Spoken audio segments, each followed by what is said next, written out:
I'm back with my little wisdom tips with you. Okay, so I hope आप लोग उसके ऊपर work कर रहे होंगे जो पहले बताई गई टिप्स हैं. और आज हम बात करने वाले हैं बहुत बहुत इम्पोर्टेंट एक ऐसी फीलिंग जो हम हमेशा फील करते हैं.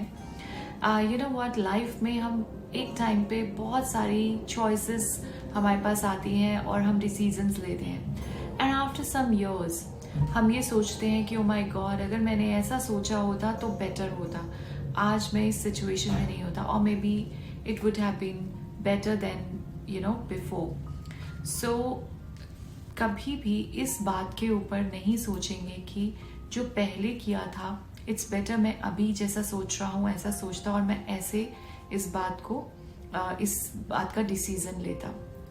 Why? Because at that point of time, whatever the knowledge you had, whatever the जो समझ उस टाइम पे थी, वो समझ के हिसाब से जो डिसीजन लिया गया, that was the best at that time, right? It is more like a syllabus. जब एक छोटा बच्चा होता है उसके सामने जो सिलेबस आता है, whatever the standard, 4th, 5th, और जब वो ग्रो कर जाता है 8th, 9th स्टैंडर्ड में होता है, उस टाइम पे जब उसको वही सिलेबस दिया जाता है तो it becomes more easier, right? So they say कि ये तो मैं अभी ऐसे ही कर लूँगा, लेकिन उस टाइम पूरा साल लग जाता है उस सिलेबस को समझने में.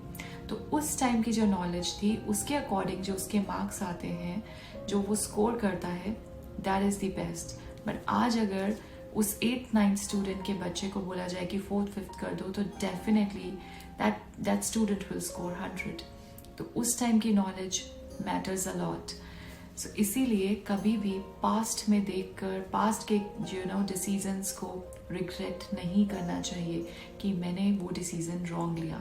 For that particular time that was the best knowledge, I think. So don't regret it ever.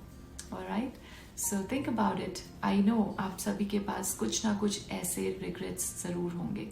Thank you so much.